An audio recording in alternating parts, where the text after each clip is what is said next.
We are talking, of course, Reform UK's surge in the polls. I'll put the caveat in again. I know it's only a small poll. It's only one poll, but it says something when a party that was only formed, but relatively recently, can be outdoing a government that half an hour ago got a landslide. Yeah, it really is staggering what's happened to Labour, not just since the election, but since around mid-June, so just before the election. Labour was still polling at around 45% in the polls. And I think according to this one that puts Reform just above Labour, Labour in that poll is down to around 22, 23%. Yeah.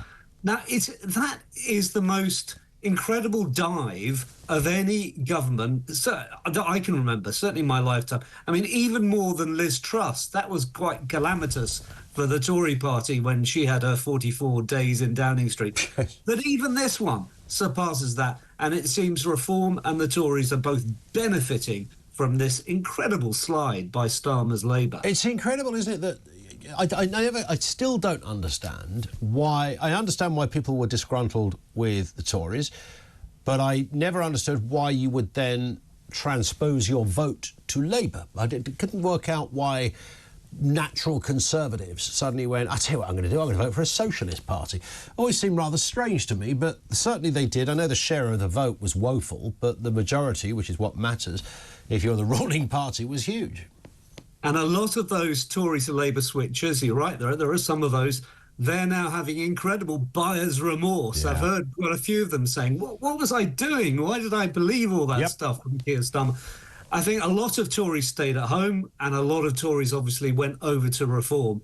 But overall, it was a disaster for the Tories. They are now recovering, but so is Reform. And it's going to be fascinating to see who leads the charge against Starmer.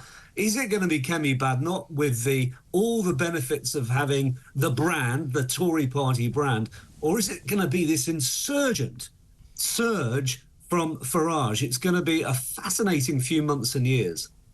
It certainly is, and I know we can't predict what might happen in 4.5 years' time, but I think the point that I think is going to come will be this: is there a collaboration? It's not quite the right word, but it sounds like they're making an album. But is there going to be a collaboration between the Tories and Reform? Because, of course, on the face of it, a lot of people say, well, it's a no-brainer, isn't it? But we have to remember there's probably half the Conservative Party would be absolutely outraged if the leader were to start doing business with Nigel Farage.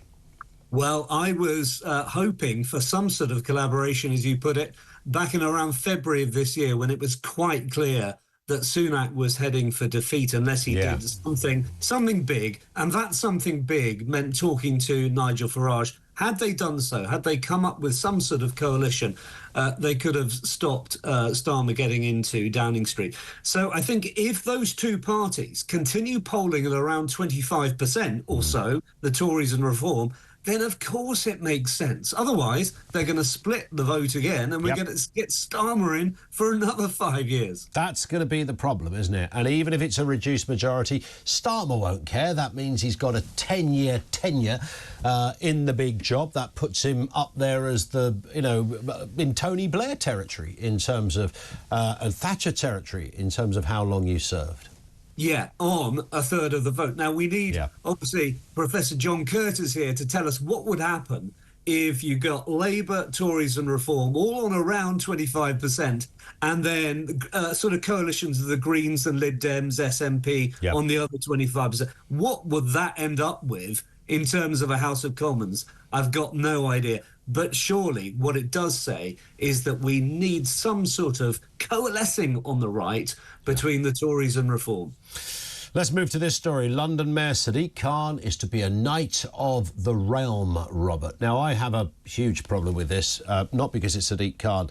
I absolutely loathe the idea that we give somebody a gong while they are still in office, i.e. doing the job they're meant to do. You can look back in years to come and say, well, that person did rather well, great legacy, give them a knighthood, make them a dame, whatever, if people are a fan of that system. But while you're doing the job, I find that extraordinary, particularly when you're overseeing a city with a crime wave and a murder rate as high as Mr. Khan is. Yeah, he doesn't seem very popular in London, despite obviously winning. This is his third term, isn't it, Yeah. of London Mayor? So he's won, but he's won because the Tories have had pretty dreadful candidates against him, quite frankly. And according to the recent survey I have seen, an awful lot of Londoners don't have any faith in Sadiq Khan at all. And the thing is with Khan, at a time when knife crime, we're seeing an epidemic of knife crime.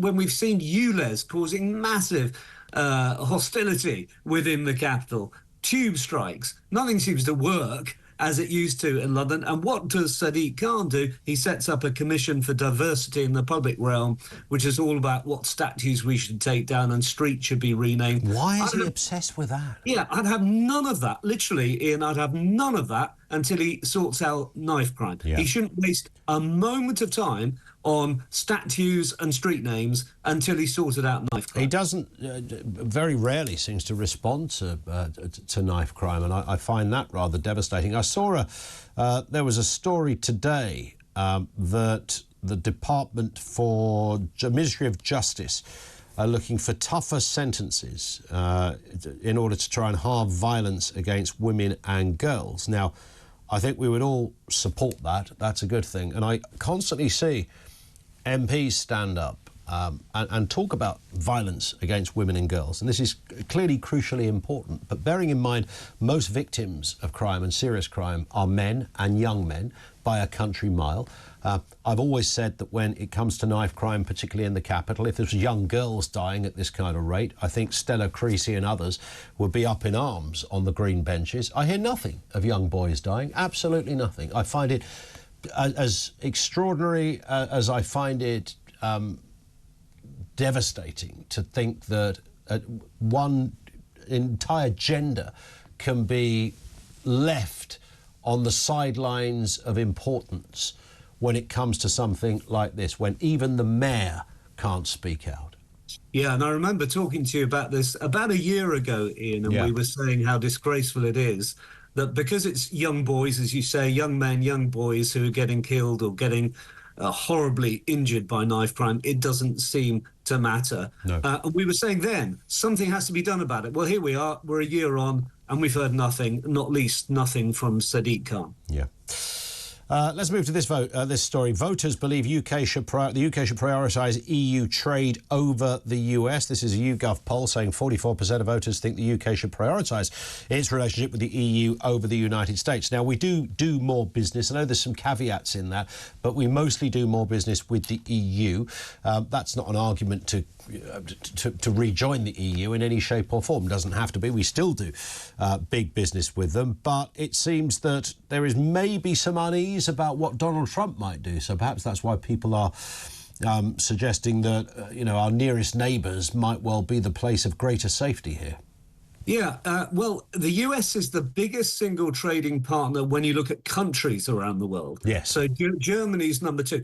But if you look at the EU as a whole, yes, we do more trade with the EU. But where's the growth? The growth is obviously in America. If you look at 2007, go back to 2007, the European economy was 10% bigger than the US economy. By 2022, it was 23% smaller than the US economy. So the US economy is growing, is booming. The EU is stagnating. Of course, we need to do trade with both.